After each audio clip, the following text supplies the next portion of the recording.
Bienvenue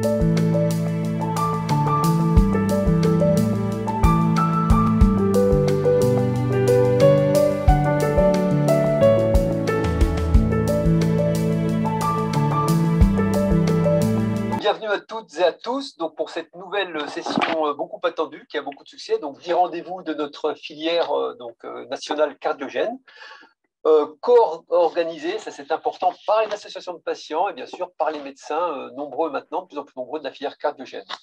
Donc nous allons en effet deux intervenants, comme annoncé par Lisa. Donc nous allons commencer par solliciter Madame Gaëlle Bonneval, une DPH, donc assistante sociale, qui travaille en Haute-Garonne, donc qui va permettre de se présenter plus précisément et donc commencer sa présentation.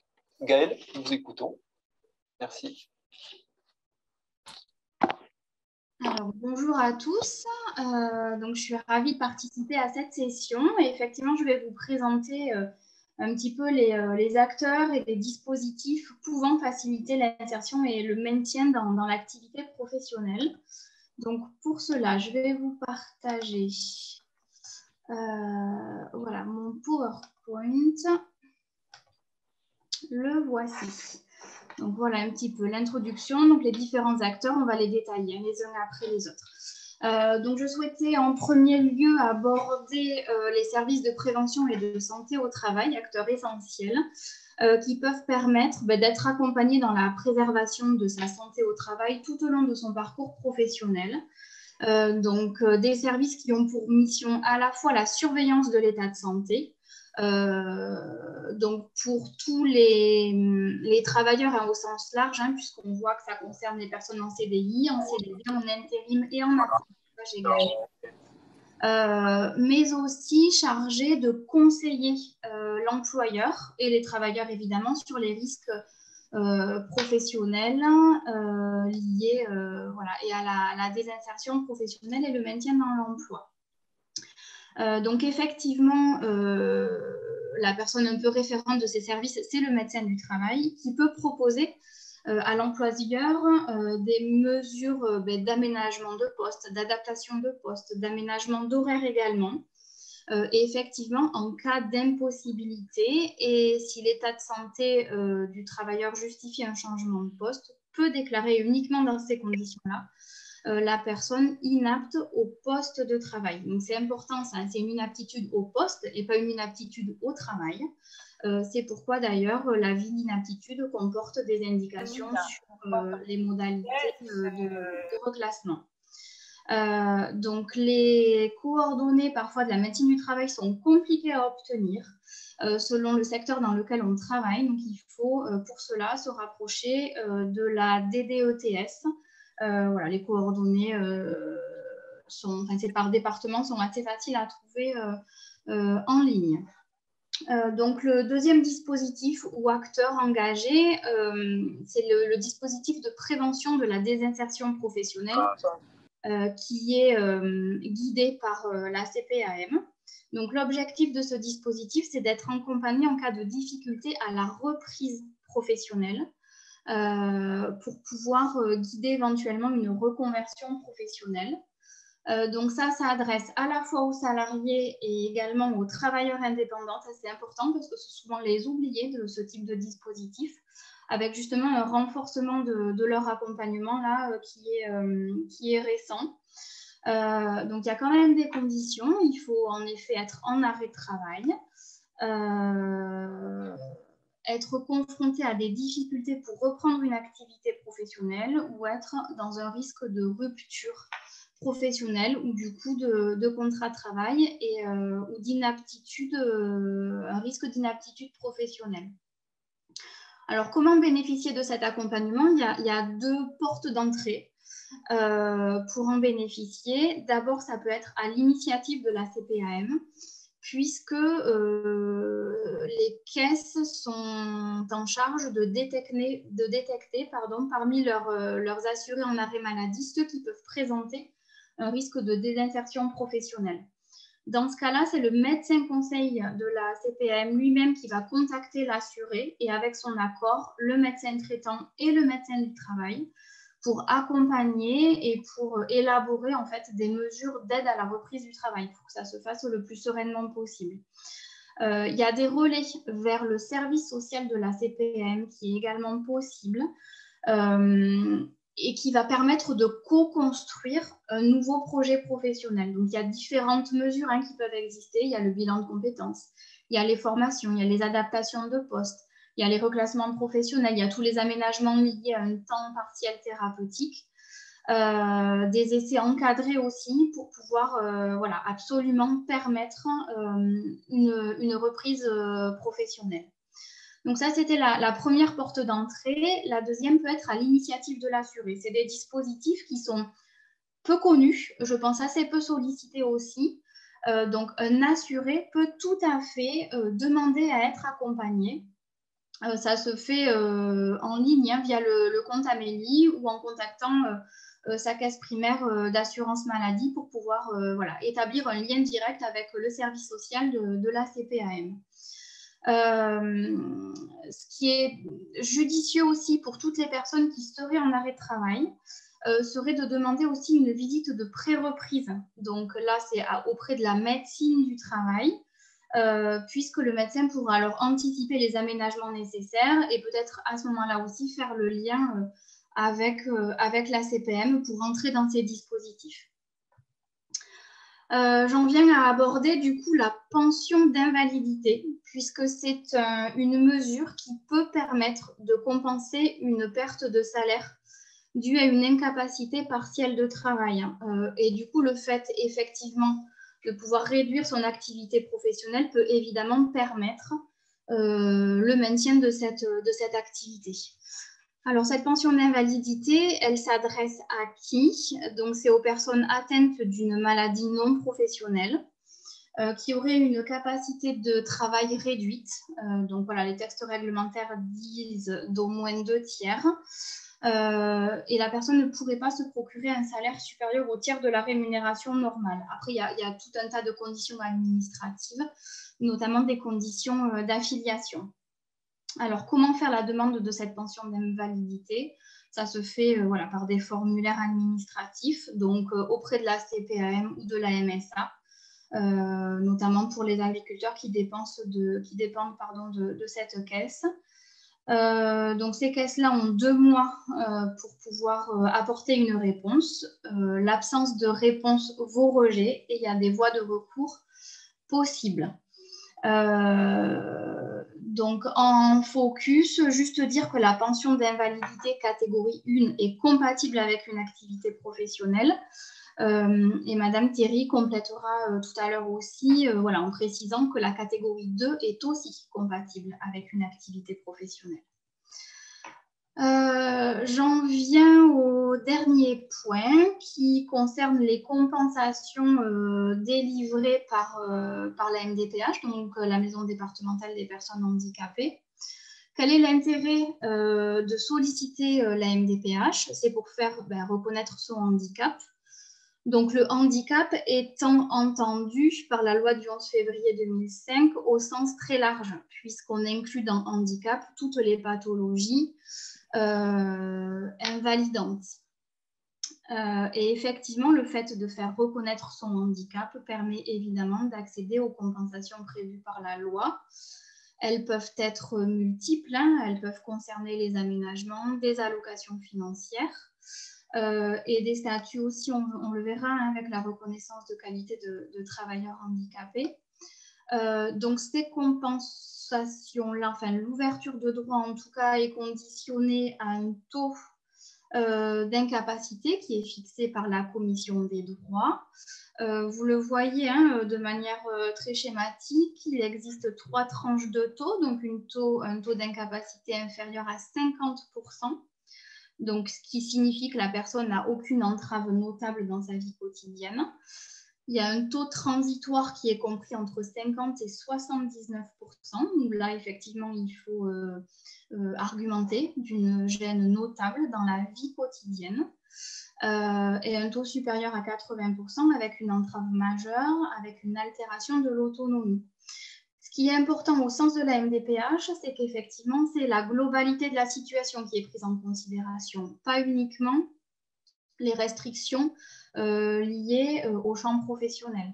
Donc, effectivement, la philosophie de la démarche va être un petit peu différente parce qu'il va falloir argumenter toutes les entraves que la personne traverse sur sa vie professionnelle, sur sa vie familiale, sur sa vie sociale, sur ses déplacements, sur ses relations aux autres. C'est des choses qui vont être tout à fait importantes. Donc la demande à la MDPH, elle est complexe. Elle se fait par l'intermédiaire d'un CERFA administratif et d'un certificat médical avec des pièces administratives qui sont obligatoires. Donc le CERFA médical peut être complété par le médecin spécialiste ou le médecin généraliste en n'hésitant pas à joindre effectivement tout compte rendu médical ou paramédical qui serait utile à la compréhension de la situation de santé et aux restrictions que la personne peut rencontrer.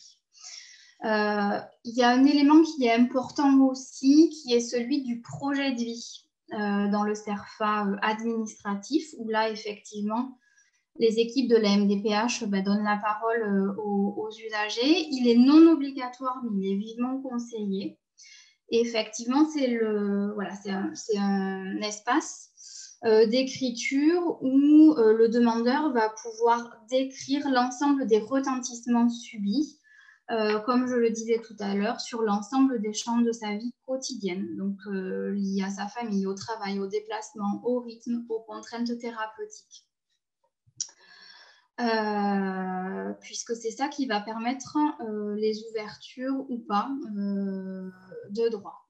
Donc, en détaillant effectivement les dispositifs MDPH, donc j'ai choisi d'en détailler deux.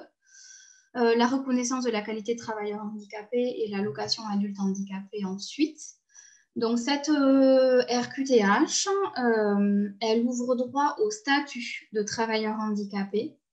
Donc, elle est destinée, selon le cadre réglementaire, à toutes les personnes dont les possibilités d'obtenir ou de conserver un emploi sont réduites du fait d'une altération d'une plusieurs fonctions. Et elle s'accompagne toujours d'une orientation professionnelle. Donc, le plus souvent, une orientation vers le marché du travail. Et on l'oublie souvent, mais la RQTH est possible à partir de 16 ans. Notamment pour les étudiants qui auraient des stages professionnels à effectuer ou pour les personnes aussi qui sont du coup en apprentissage. Alors, cette reconnaissance, elle a évidemment des avantages puisqu'elle permet une facilité d'embauche puisque voilà, les entreprises ont une obligation d'emploi de 6% de travailleurs handicapés, ce qui leur procure en fait des avantages à embaucher les personnes bénéficiaires d'une RQTH.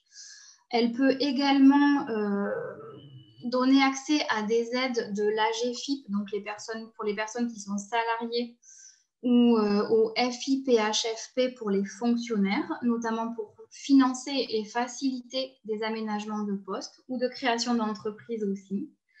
Elle donne droit à l'accès au réseau de Cap Emploi. Donc, Cap Emploi, c'est un co-traitant de Pôle Emploi en charge d'accompagner vers l'emploi ou la formation. Ils ont la spécificité, en effet, de n'accompagner que des personnes qui ont cette reconnaissance. Donc, avec une bonne connaissance du coup du handicap et des restrictions qui y sont liées. Donc, avec un accompagnement normalement adapté. La RQTH permet aussi un accès facilité à la fonction publique, notamment par l'intermédiaire de concours aménagés ou avec des recrutements spécifiques aussi, et avec également des départs à la retraite anticipés. Donc voilà pour la RQTH. J'en viens au dernier dispositif abordé qui est celui de l'allocation adulte handicapé. En sachant que pour la RQTH, il n'y a pas de fixation de taux, ce qui n'est pas le cas pour l'allocation adulte handicapé. Donc, pour cette demande, la MDPH va être dans l'obligation de fixer un taux, c'est ce qu'on disait tout à l'heure. Et l'ouverture de droit à l'AH ne peut se faire que si le taux est compris entre 50 et 79%, Mais à cette condition s'ajoute la nécessité de, alors ce que les textes appellent de manière barbare, une restriction substantielle et durable d'accès à l'emploi. Voilà, de manière simple, il faut que la personne présente des difficultés majeures d'accès à l'emploi qui ne peuvent pas être compensées par des aménagements de poste et la personne ne doit pas être en capacité de travailler plus d'un mi-temps. Ça veut dire ça, cette restriction substantielle et durable d'accès à l'emploi. Et donc l'AH a aussi des conditions et des critères administratifs, notamment liés à l'âge. Par contre, c'est un droit qui est possible qu'à partir de 20 ans et avec des critères de résidence sur le territoire français. Voilà du coup pour ma présentation. Merci beaucoup Gaëlle pour cette présentation. Alors donc là, vous pouvez effectivement poser toutes vos questions dans le chat. On y reviendra un peu après. Pour l'instant, on va écouter la présentation de Dominique Thierry, qui est donc juriste à Juriste Santé à Paris. Alors, dans la réalité, c'est une association nationale, donc on est présent France entière. Donc, juste pour préciser. Alors, je vais vous partager également mon écran. Voilà.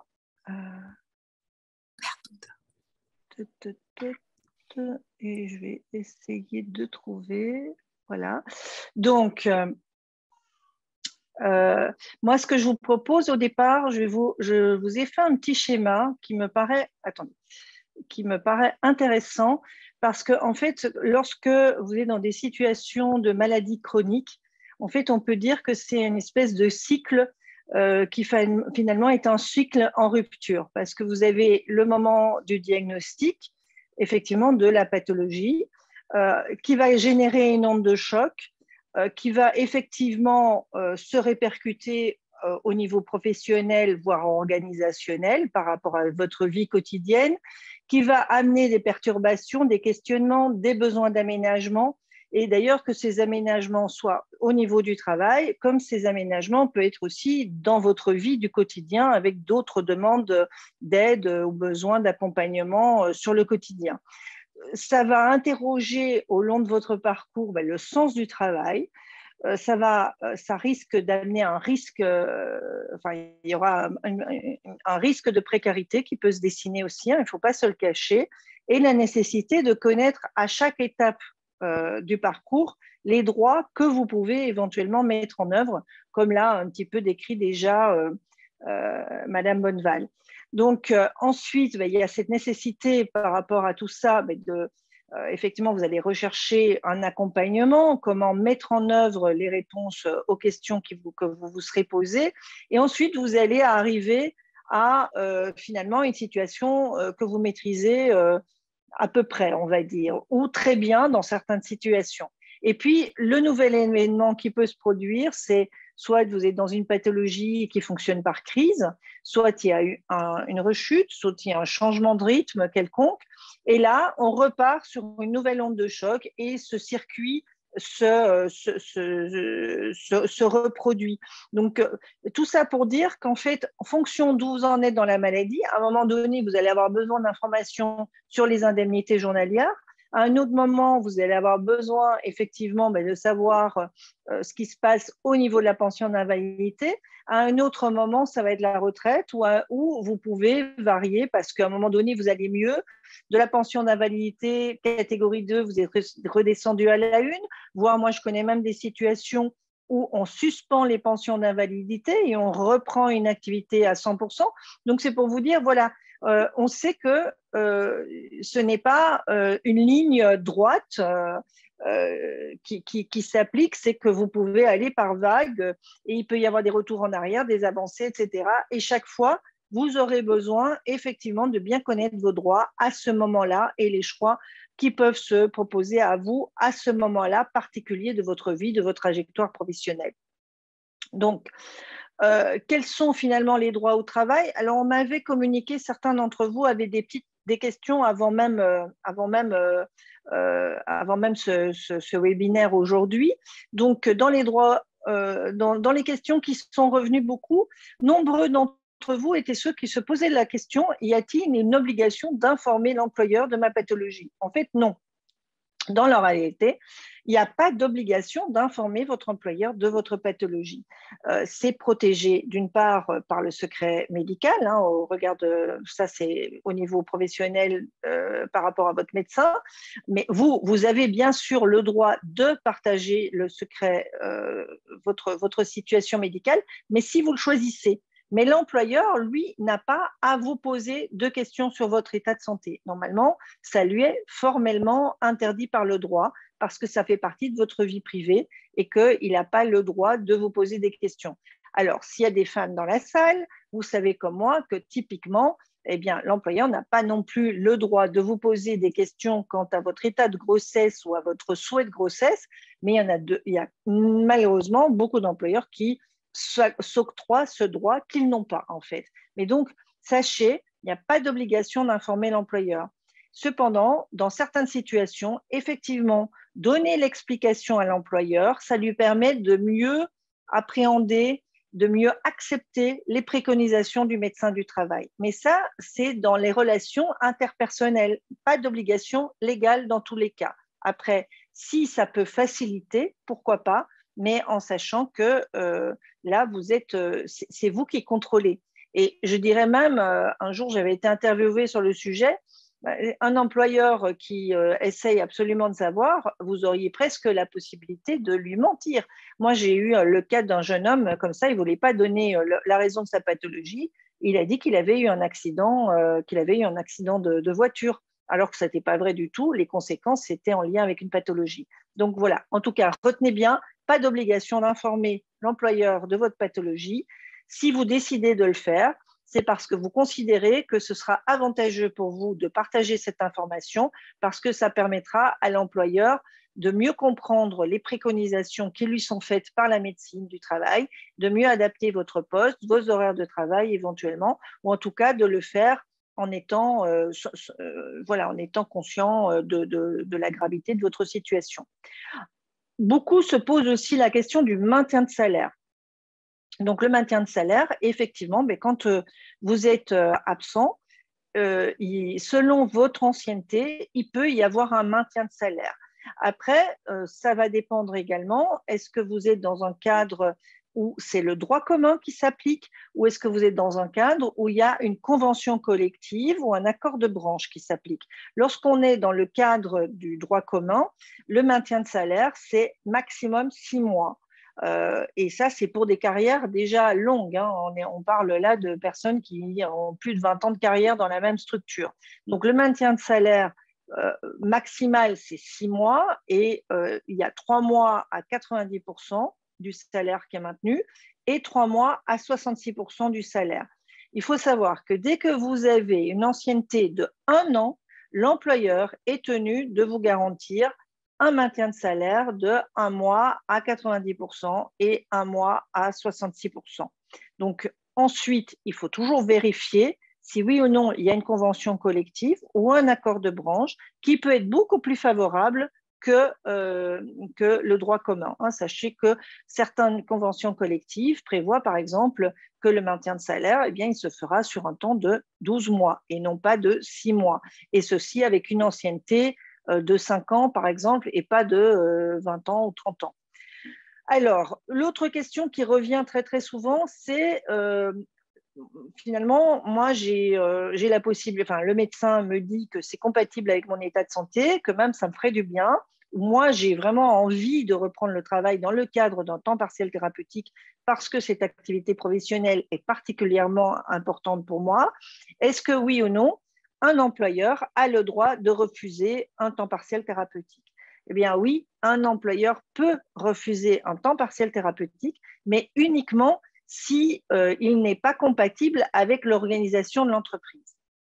Alors, dans la pratique, moi, ce que je conseille, c'est avant de vous faire prescrire un temps partiel thérapeutique, prenez contact avec votre employeur, votre N+1, etc., enfin, la personne avec laquelle vous pouvez échanger à ce sujet, en retournant la question de l'autre côté, c'est-à-dire en disant, voilà, là, actuellement, je suis en arrêt de travail, mais mon état de santé devrait me permettre prochainement de reprendre dans le cadre d'un temps partiel thérapeutique et je me posais la question de la compatibilité de son temps partiel thérapeutique avec l'organisation de l'entreprise. je travaille sur ces questions depuis 2008 déjà, donc vous voyez, ça fait longtemps. Et moi, ce que je constate, c'est que quand on le tourne comme ça, qu'on fait d'abord la demande à l'employeur, eh bien, très souvent, l'employeur est beaucoup plus partant, beaucoup plus motivé pour mettre en place le temps partiel thérapeutique que lorsqu'il reçoit une prescription du médecin du travail de temps partiel thérapeutique, de mise en place du temps partiel thérapeutique. Parce que vous avez effectivement, à partir du moment où le temps partiel thérapeutique est envisagé, vous allez avoir un temps de... c'est là aussi où il peut y avoir la visite de pré-reprise qui s'organise avec la médecine du travail pour déjà avoir également le point de vue du médecin du travail. Est-ce que pour le médecin du travail, votre poste de travail est compatible au niveau de votre santé? Est-ce que c'est possible dans le cadre d'un temps partiel thérapeutique et à combien il évaluerait la capacité pour vous de travailler dans le cadre de ce temps partiel thérapeutique? Puisque dans le privé, le temps partiel thérapeutique, il peut aller de 10% du temps de travail jusqu'à 90% du temps de travail. Dans la fonction publique, c'est à minima 50% du temps de travail et il peut aller jusqu'à 90%, bien évidemment. Mais vous voyez, donc il y a une marge. On peut très bien commencer dans le privé. Vous pourriez très bien recommencer à travailler en temps partiel thérapeutique juste une journée par semaine, si votre état de santé ne vous permet pas de travailler plus.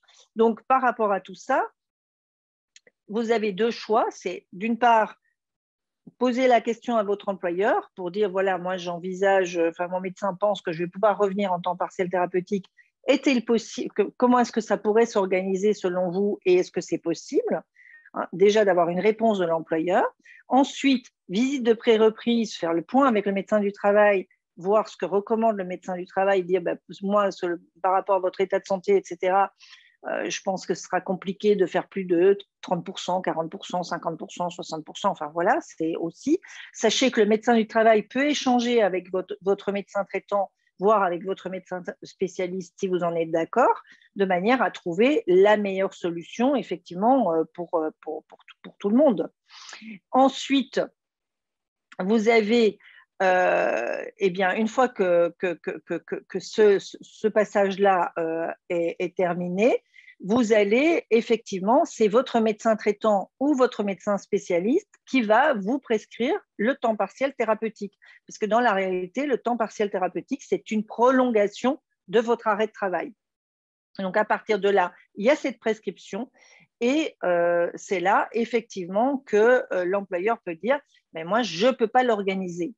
Et le problème, c'est que si on a un refus de temps partiel thérapeutique de l'employeur parce que ça ne correspond absolument pas à l'organisation de l'entreprise, et si soit vous revenez en arrêt de travail à 100%, soit malheureusement, on a des licenciements pour inaptitude dans ce type de situation. Donc voilà, moi, ce que je recommande, c'est prenez la température auprès de votre employeur. Est-ce qu'il est disposé à mettre en place un temps partiel thérapeutique? Une fois que vous avez pris cette température-là, la visite de pré-reprise avec le médecin du travail et ensuite la prescription par votre médecin qui vous permettra effectivement de bénéficier de ce temps partiel thérapeutique. Le temps partiel thérapeutique est également possible pour les indépendants. Après, pour certains, la question, c'est de leur prévoyance, donc de l'assurance qui va permettre de compléter leur salaire, enfin leurs émoluments là, ou leurs honoraires, enfin leur chiffre d'affaires. Parfois, certains assureurs refusent, à partir du moment où il y a une reprise du travail en temps partiel thérapeutique, la prise en charge de l'assurance s'arrête. Donc ça, c'est des choses un petit peu plus fines à voir. Autre quatrième question qui revient de manière extrêmement récurrente, c'est est-il possible d'être licencié pendant un arrêt de travail? Parce que très souvent, les personnes qui sont en arrêt de travail pensent être complètement protégées par rapport au licenciement. Alors, il faut savoir que là aussi, tout dépend de la situation. Vous pouvez malheureusement être licencié pendant l'arrêt de travail, mais en aucun cas en lien avec la maladie. C'est-à-dire, on ne peut pas donner comme motif à votre licenciement le fait que vous soyez malade. Par contre, on peut vous licencier parce que vos absences répétées ou prolongés font qu'il y a une désorganisation de l'entreprise. À ce moment-là, on pourra vous licencier. Si l'entreprise, malheureusement, est amenée à se restructurer, il peut y avoir un licenciement pour raison économique, par exemple, aussi. Et puis, si avant d'être en arrêt de travail, il y avait une procédure disciplinaire à votre encontre, malheureusement, ça peut aussi se poursuivre. Donc, vous voyez, c'est vrai que en principe, l'arrêt de travail est quand même très protecteur dans la mesure où, effectivement, ça diminue quand même le nombre de licenciements. Enfin, il y a peut-être moins de licenciements au moment même de l'arrêt de travail. Néanmoins, ça ne protège pas du licenciement en tant que tel. De la même manière, il faut savoir, vous pouvez être en arrêt de travail et avoir une proposition de la part de votre employeur d'une rupture conventionnelle, ou vous-même, pendant l'arrêt de travail, vous pouvez très bien faire une proposition de rupture conventionnelle auprès de votre employeur et que ça se termine par un licenciement. Donc, surtout, ne croyez pas que arrêt de travail, ça veut dire aucun licenciement possible. Malheureusement, c'est possible dans certains cas. Mais comme je vous l'ai dit, par contre, pas de licenciement possible par rapport à par rapport à un arrêt de travail, enfin par rapport à un état de santé plus exactement. Récemment, moi j'ai accompagné quelqu'un, l'employeur a commis l'erreur de dire que la personne était licenciée en raison de son cancer. Eh bien, très clairement, c'est parti au prud'homme et la personne a gagné au prud'homme et l'employeur a été, d'une part, été condamné à lui verser des sommes non négligeables et ensuite à la réintégrer dans son poste. Ensuite, que se passe-t-il quand on est chez Pôle emploi? Parce que là, on a parlé effectivement des personnes qui sont en poste et qui effectivement s'interrogent sur l'information de l'employeur, sur le maintien de salaire, sur le temps partiel thérapeutique, le licenciement. Mais lorsque on est demandeur d'emploi, chômeur indemnisé, que se passe-t-il par rapport à Pôle emploi? Eh bien, ce qu'il faut savoir, c'est qu'en principe, lorsque vous êtes en arrêt de travail alors que vous êtes inscrit à Pôle emploi et chômeur indemnisé, eh bien, à ce moment-là, vous avez 72 heures pour déclarer votre arrêt de travail à Pôle emploi. Donc, au lieu d'envoyer, donc vous avez l'information qui part à la sécurité sociale dans les 48 heures de l'arrêt de travail, ce qui permet de mettre en place vos indemnités journalières de la sécurité sociale. Et en parallèle, au lieu d'avoir 48 heures pour envoyer votre arrêt de travail à votre employeur, eh bien, vous avez 72 heures pour informer Pôle emploi du fait que vous êtes en arrêt de travail. À partir de là, Pôle emploi gèle vos allocations de retour à l'emploi et c'est la sécurité sociale qui va vous verser les indemnités journalières de sécurité sociale. Pour les calculer, en fait, ils vont se replacer à l'époque avant votre inscription comme demandeur d'emploi. Donc, même si vous êtes demandeur d'emploi pour les personnes de plus de 55 ans, vous êtes demandeur d'emploi depuis 2 ans, eh bien, pour calculer vos indemnités journalières de la sécurité sociale, on va se repositionner dans les 12 mois qui ont précédé votre inscription à Pôle emploi et on va calculer vos indemnités journalières sur cette base-là. Le piège, ce sont les personnes qui, lorsqu'elles sont à Pôle emploi, ont des missions courtes qui vont faire qu'à ce moment-là, Pôle emploi, donc vous êtes toujours dans le même type de dispositif, mais la sécurité sociale, au lieu de calculer sur la période antérieure à votre inscription à Pôle emploi, elle va s'intéresser aux périodes travaillées pendant que vous étiez chez Pôle emploi. Donc là, à mon avis, c'est quelque chose dont il faudrait que les associations de patients se saisissent parce qu'il y a des injustices qui se passe à ce niveau-là, mais je n'ai pas le temps aujourd'hui de m'étendre sur ce sujet. Ensuite, lorsque vous avez vous êtes à la fois salarié et à la fois auto-entrepreneur. Aujourd'hui, vous pouvez cumuler à la fois les indemnités journalières en tant que salarié et les indemnités journalières en tant qu'auto-entrepreneur selon la date. Là, la question, c'est la date à laquelle vous avez créé votre auto-entreprise qui va déterminer si oui ou non vous êtes éligible à des indemnités journalières. Ça, c'était la correction d'une grosse injustice puisque finalement, quand on avait des doubles statuts, on cotisait des deux côtés, mais on ne pouvait percevoir que d'un seul côté. Donc voilà, il y a des correctifs qui sont faits pour ça. Comme l'a dit précédemment comme l'a évoqué précédemment, je suis désolée, j'ai oublié son nom, Madame Bonneval, voilà, désolée. Il est effectivement possible de cumuler la pension d'invalidité et une rémunération professionnelle. Ceci que vous soyez en pension d'invalidité catégorie 1 ou que vous soyez en pension d'invalidité catégorie 2. En fait, ce n'est pas tellement la sécurité sociale qui vient empêcher ces cumuls, c'est plus la prévoyance lorsque on a quitté les effectifs de l'entreprise. Je m'explique.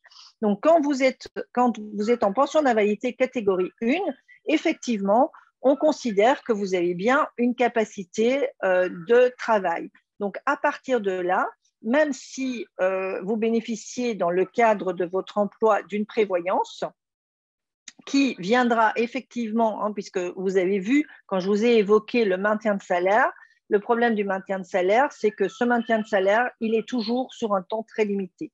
Donc, à partir du moment où ce temps arrive à son terme, ben oui, mais vos droits aux indemnités journalières sont peut-être toujours ouverts et effectivement, votre état de santé ne vous permet pas de reprendre le travail. Donc, si vous n'avez pas de prévoyance, pour certains, là, on entre dans la précarité parce qu'au lieu d'avoir 90% ou 66% de son salaire, on arrive parfois même pas à 50% du brut en raison des règles de la sécurité sociale. Mais en tout cas, on a à minima, on aura, au maxima, plus exactement, on aura 50% du salaire. Donc, c'est là que les prévoyances entrent en ligne de compte et où vous pouvez avoir des prévoyances collectives, c'est-à-dire qui ont été prises par votre employeur pour compléter votre salaire jusqu'à la fin de vos droits aux indemnités journalières et voir également, lorsque vous passez en invalidité, cette prévoyance pourra également compléter votre rente d'invalidité.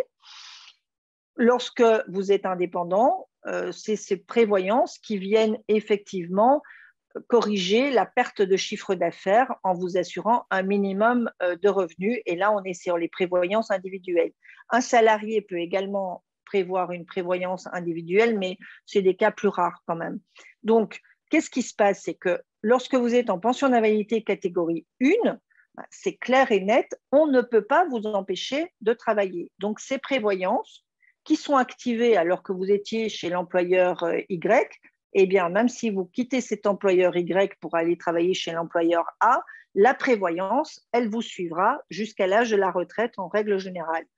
Par contre, lorsque vous êtes en invalidité catégorie 2, le problème principal, c'est qu'aujourd'hui, la sécurité sociale admet parfaitement que vous cumuliez une pension d'invalidité catégorie 2 avec une activité professionnelle. En règle générale, elle limite l'activité professionnelle à maximum 30% du temps de travail. Par contre, elle accepte donc ce cumul sans problème. Vous pouvez faire ce cumul soit en tant que salarié, en tant que fonctionnaire, en tant qu'auto-entrepreneur, et ce depuis 2011. Vous pouvez cumuler la pension d'invalidité catégorie 2 également avec le chômage. Donc, vous voyez, la sécurité sociale, ce n'est pas eux qui nous embêtent par rapport à un cumul pension d'invalidité, que ce soit catégorie 1 ou 2, avec une rémunération professionnelle ou une allocation de remplacement d'une allocation professionnelle. Par contre, ce sont les prévoyances, parce que initialement, en fait, pour être en pension d'invalidité catégorie 2, il fallait être totalement incapable de travailler. Or, comme la sécurité sociale a évolué dans son appréciation par rapport à ça, mais les textes de loi n'ont pas évolué à ce jour. Donc là aussi, il y a des choses à faire bouger très certainement dans les années qui viennent, parce que les prévoyances, elles se basent sur les textes de loi. Et comme le texte de loi dit que pension d'invalidité catégorie 2, ça veut dire incapacité totale de travail, eh bien du coup, si vous quittez les effectifs de l'entreprise et que vous prenez un travail chez quelqu'un d'autre, en règle générale, les prévoyances, elles arrêtent leurs interventions. Voilà, donc c'est juste un petit point d'attention. Je sais que c'est quand même important de le savoir parce que moi, j'ai régulièrement des personnes qui, effectivement, on leur dit qu'il n'y a pas de souci, ils peuvent travailler avec une pension d'invalidité catégorie 2. Oui, pour la sécurité sociale, pour la prévoyance, vérifiez avec le contrat, surtout, s'il vous plaît, parce que parfois, ça signifie l'arrêt total de la prise en charge de la prévoyance. Vous avez également, lorsque vous êtes en arrêt de travail, vous avez des autorisations d'absence pour soins. C'est-à-dire que lorsque vous devez vous absenter pour des soins qui peuvent être récurrents, hein, je ne sais pas, vous avez besoin de faire de la kiné ou vous avez besoin, vous avez des temps infirmiers dans la semaine, etc., eh bien, vous pouvez avoir une autorisation d'absence pour soins. La bonne procédure, c'est d'en parler au médecin du travail qui va faire une préconisation dans ce sens-là à votre employeur. L'employeur ne peut pas vous refuser ce temps d'absence. Par contre, il n'a pas l'obligation de vous le rémunérer. Donc, ce qui veut dire que soit il faut jouer avec un arrêt de travail, soit, mais bon, pour 1 heure ou 2 le matin ou l'après-midi, on va pas nécessairement faire un arrêt de travail, on est bien d'accord. Soit c'est poser des heures, soit c'est s'arranger avec l'employeur pour pouvoir récupérer les heures à un autre moment, ou alors c'est de l'autorisation d'absence non rémunérée. Donc, mais en tout cas, si vous avez besoin de vous absenter de votre lieu de travail pour des soins, vous avez tout à fait ces possibilités. Donc, on a évoqué de façon très complète avec Madame Bonneval l'intérêt d'une demande RQTH. Je rajouterais juste qu'il y a également un intérêt, par exemple, quelqu'un qui qui était salarié et qui souhaite effectivement créer une entreprise pour mieux gérer son temps de travail, par exemple, hein, c'est des projets qui sont récurrents, eh bien, il y a vraiment un intérêt à avoir fait cette demande de RQTH parce que ça va ouvrir des droits à des financements en tant que travailleur handicapé. Pour la création d'une entreprise par un travailleur handicapé, on peut avoir une enveloppe jusqu'à 5 000 € pour l'aide au démarrage. Ce qu'il faut savoir aussi, c'est que si vous avez obtenu l'allocation adulte handicapé ou si vous avez été placé en invalidité, eh bien, le placement en invalidité ou l'AAH vaut RQTH. En fait, il n'est pas nécessaire de faire une demande de RQTH quand on est déjà reconnu en tant que travailleur handicapé grâce à un autre dispositif. Voilà, donc pas la peine de vous embêter à faire ce dossier s'il n'y a que ça à demander et que vous êtes par ailleurs déjà en pension d'invalidité ou que vous avez par ailleurs déjà obtenu une AH. La prévention de la désinsertion professionnelle, je ne m'y attarderai pas non plus parce que Madame Bonneval vous en a amplement parlé. Les prévoyances, je l'ai déjà évoqué également. Je rajouterai au niveau de la hache, ce qui est important de savoir aussi, c'est vous pouvez la demander même si vous êtes salarié ou même si vous êtes en pension d'invalidité, à partir du moment où les revenus que vous avez sont inférieurs au revenu minimal garanti par l'allocation adulte handicapé. Aujourd'hui, ça tourne autour de 916 € de mémoire. Mais n'hésitez pas, dans ce cas-là, si vous voyez que vous avez moins, il faut absolument la demander. Actuellement, on n'est pas encore sur la déconjugalisation au niveau du calcul de l'AAH quand on est marié, mais le président Macron, en campagne, a laissé entendre qu'il pouvait l'envisager au cours de son mandat. Et puis, je vais vous proposer de me poser vos questions parce que je crois que j'ai largement dépassé le temps qui m'a été imparti, je pense. Merci, oui, merci Dominique pour cette présentation très riche. Donc effectivement, on va passer pour les 15 minutes qui nous restent aux questions. Alors, on avait donc effectivement quelques questions, surtout sur comment retrouver un emploi après des longs arrêts de travail et suite à des licenciements. Comment est-ce qu'on peut donc retourner sur le marché du travail à la suite de ces longs arrêts de travail? Ça va déjà dépendre de la situation parce que soit la personne est inscrite à Pôle emploi. Dans ce cas-là, il faut effectivement solliciter, selon la situation, si la personne n'est pas placée en invalidité, faire la demande d'une RQTH. À un moment donné, quand on voit qu'on va quand même vouloir reprendre le travail, faire cette demande. Attendez, je dois brancher j'ai plus assez de batterie, je suis désolée. Faire cette demande de RQTH, ce qui permettra d'être pris en charge par Cap Emploi dans le cadre de Pôle emploi. Après, la reprise du travail chez son employeur, après un long arrêt, c'est ce que j'ai dit, c'est solliciter la visite de pré-reprise. Une fois qu'on a eu la visite de pré-reprise, voilà. Une fois qu'on a passé la visite de pré-reprise, c'est voir effectivement, au cours de la visite de pré-reprise, c'est vraiment faire le point avec le médecin du travail sur les conditions de reprise de l'emploi ou les conditions d'aménagement de cet emploi. Donc, la réponse, c'est un peu difficile sur un contexte aussi général de vous dire il faut faire comme ci ou comme ça. C'est vraiment… c'est soit de se faire accompagner par Cap Emploi, il y a aussi la possibilité, lorsqu'on est en emploi, de faire intervenir la SAMET, qui peut également venir conseiller par rapport à l'adaptation du poste, les mesures à prendre. Le médecin du travail peut prescrire s'il y a besoin d'aménagement du poste et de matériel précis.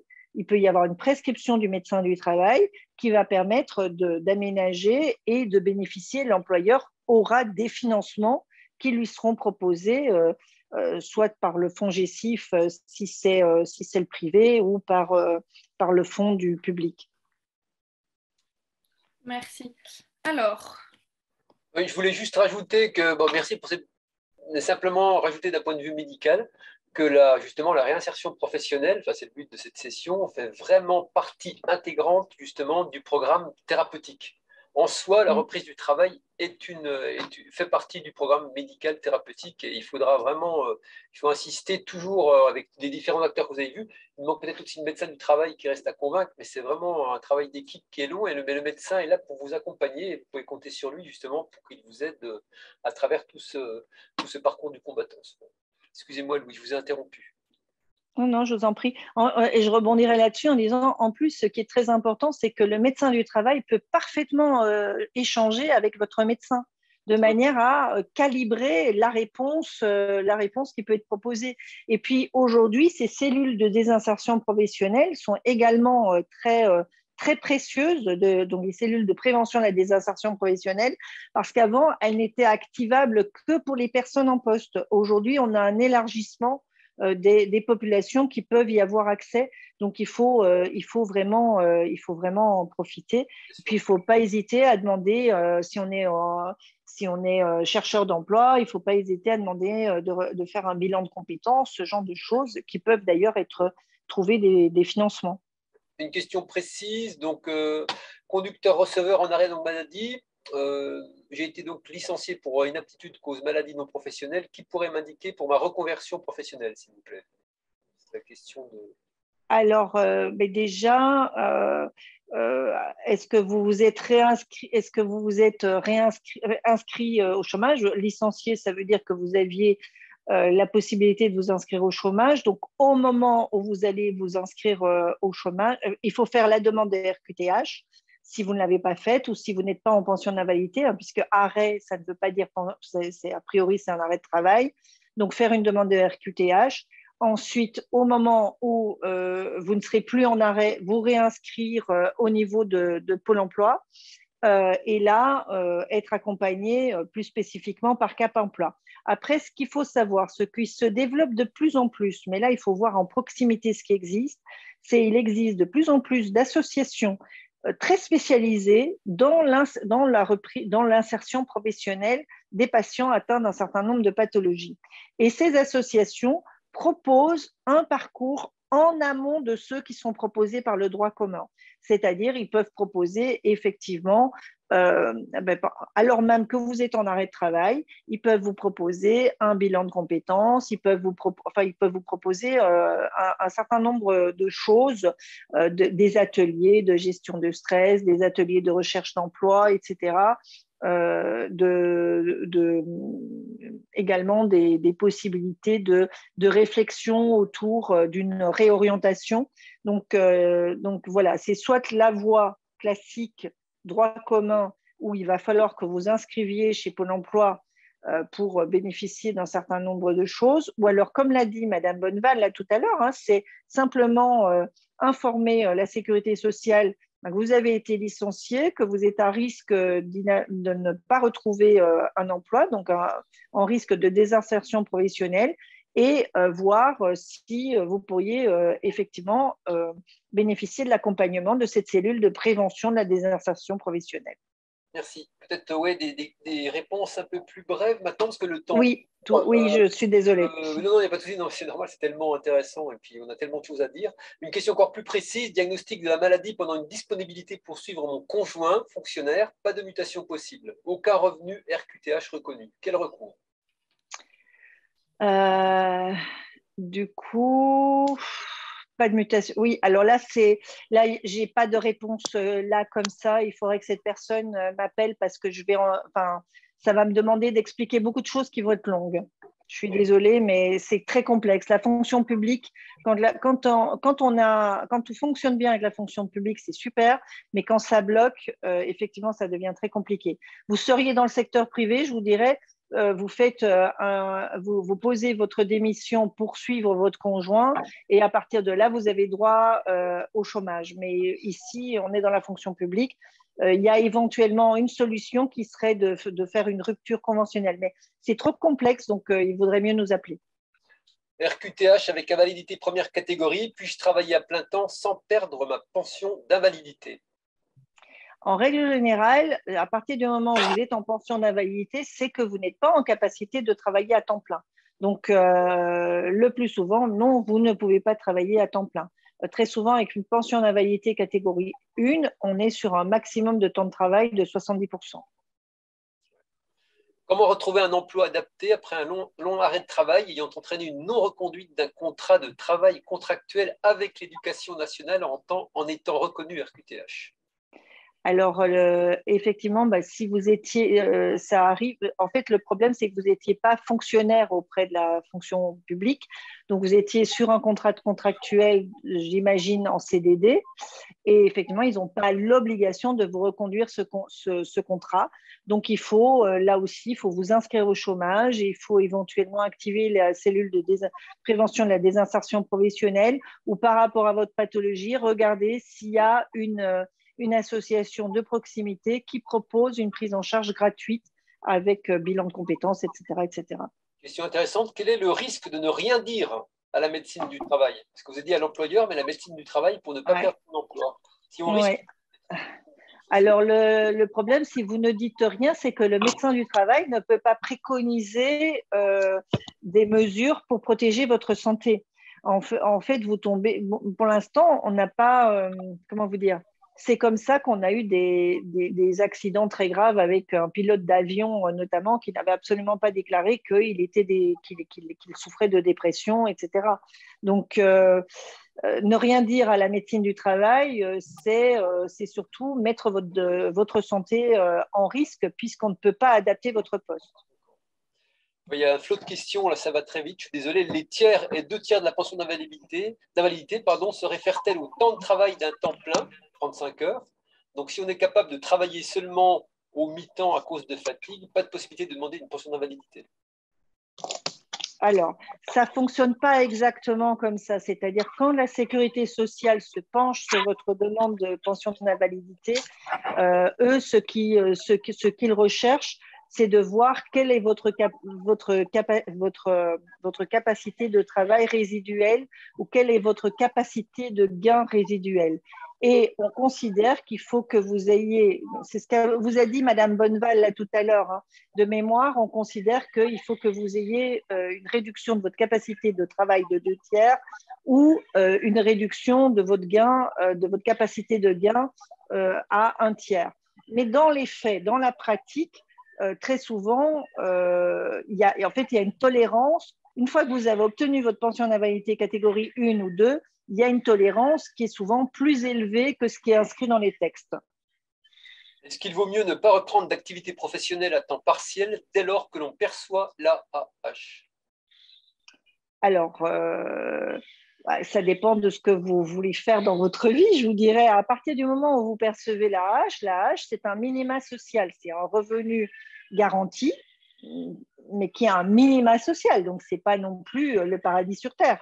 Après, il faut savoir que si vous travaillez en milieu ordinaire, donc non protégé, vous allez pouvoir cumuler l'AAH pendant 6 mois de manière intégrale. Et ensuite, il y a un calcul. Alors, je ne vais pas rentrer dans le calcul là parce qu'on n'a pas le temps, mais en fonction de ce que vous allez gagner, l'AAH va s'adapter. Mais ce n'est pas parce que vous reprenez le travail que du jour au lendemain, vous n'allez plus percevoir rien du tout de l'AAH. Mais vous ne la recevrez plus à taux plein. Ça, c'est certain. Existe-t-il une sorte de bourse des emplois à temps partiel pour les RQTH? Alors, ça existe. En fait, vous avez par exemple, vous avez un certain nombre de grandes entreprises qui régulièrement, dans l'année, proposent des temps de recrutement qui sont spécialement dédiés aux personnes qui sont reconnues travailleurs handicapés. Donc, j'insiste, c'est soit RQTH, soit pension d'invalidité, voilà, un titre équivalent. Mais il y a régulièrement, là, il faut regarder les offres d'emploi, etc. La SNCF fait des recrutements spécifiques comme ça, et vous avez d'autres grandes entreprises qui font des recrutements spécifiques. Un bémol que je partage. J'ajoute juste que Cap Emploi régulièrement aussi organise des job dating justement pour les personnes ayant la RQTH avec des temps de travail adaptés. C'est des choses qui se développent de plus en plus. Oui. En tant qu'ergothérapeute, accompagnant de nombreuses personnes dans leur réinsertion, nous sommes très démunis car les dispositifs sont souvent peu efficaces. Là, vous parlez pratique, donc on sait bien qu'il y a des limitations, ça dépend des besoins des personnes. Il y a des choses qui sont faciles à mettre en place. Le fauteuil ergonomique, effectivement, c'est une prescription du médecin du travail, il y a un financement qui est associé, c'est facile à mettre en place. Des logiciels, c'est relativement facile à mettre en place. Ça dépend du besoin. Après, il y a des dispositifs qui sont peu connus aussi. Par exemple, pour les handicaps très lourds qui font qu'on a une grosse perte de productivité et qui sont ouverts à la fois aux personnes, donc aux salariés, mais c'est ouvert également aux entrepreneurs, donc aux indépendants, c'est la possibilité d'avoir un financement pour quelqu'un qui vient aider, quasiment un binôme. Mais bon, il faut des handicaps très lourds pour pouvoir justifier de ces accès. Mais c'est le fonds GESIF qui fait, non, c'est l'AGFIP qui peut financer ce type de ça, et c'est vraiment pour des handicaps très lourds. Mais oui, après dans la pratique, je reconnais que c'est pas toujours. Enfin, on est parfois bloqué par l'impossibilité d'adapter ou la non volonté, l'employeur qui n'a pas envie, quoi. D'accord. Je ne sais pas si ma co-modératrice, Louise, veut ajouter quelques mots. Au niveau des questions, là, on a fait le tour. J'avais peut-être une dernière question. Est-ce que c'est possible de faire reconnaître une nécessité donc, de travailler à temps partiel pour cause de fatigue, mais même avec un avis plutôt dissuasif de la part de notre médecin? Alors, le temps partiel thérapeutique, c'est une prescription médicale. Donc, si votre médecin considère que le temps partiel thérapeutique n'est pas compatible avec votre état de santé, il ne vous le prescrira pas et c'est impossible. Ou alors, vous faites, vous cherchez un médecin jusqu'à trouver un médecin qui vous le prescrit, mais c'est contradictoire avec le lien de confiance professeur Chevalier, je m'en réfère à vous, mais si vous estimez vraiment que le travail est incompatible avec un travail à temps partiel thérapeutique, c'est que vous avez des raisons importantes de penser que ça va mettre la santé de la personne en danger. Autrement, tous les médecins aujourd'hui, à ma connaissance, sont plutôt favorables au temps partiel thérapeutique dès qu'il est possible. Donc, je laisse la parole au professeur Chevalier, mais là, c'est le rapport de confiance. En effet, vous avez souligné on insiste toujours, c'est cette collaboration entre médecin du travail et médecin cardiologue, donc du patient, qui doit être souvent très difficile, mais qui doit être privilégié. Juste le cas d'un exemple d'un patient avec QT long congénital, qui avait un QT franc, une forme LQT3, qui voulait être 20 ans, qui voulait être ambulancier, et donc l'employeur refusait. Donc pareil, donc il a fallu un peu se battre auprès des médecins finalement du travail pour que malgré, en effet, on sait tous que le QT long, ça expose lors des stress à des syncopes, mais comme c'était une forme de QT long qui s'exprimait surtout la nuit, même avec QT très prolongé, ce patient a pu finalement, avec des arguments médicaux, on a pu l'autoriser, lui permettre d'intégrer son travail d'ambulancier. Donc, c'est un bel exemple de réussite d'action conjointe entre médecins spécialistes, enfin experts, qui connaissent bien la pathologie, comme vous l'avez dit, et qui peuvent adapter finalement cette pathologie au risque, entre guillemets, du métier. Donc, c'est un bel exemple. Le patient, et c'est vraiment la situation professionnelle, c'est une source de joie et de bien-être et d'équilibre pour une personne. Donc, tout le monde était très heureux de cette réinsertion professionnelle réussie avec une collaboration donc j'allais dire professionnelle, avec le médecin du travail. Donc, c'est exactement ce que vous dites, donc, en connaissance de cause. Et comme la médecine devient de plus en plus précise, qu'on a de plus en plus de moyens justement pour investiguer, pour catégoriser nos patients, je pense que là, c'est vraiment la vie. Ok. Parfait, bah, très bien, merci. Je pense qu'on a pour l'instant fait le tour de toutes les questions. Merci à tous, merci à nos deux intervenants, merci d'avoir participé à ce rendez-vous.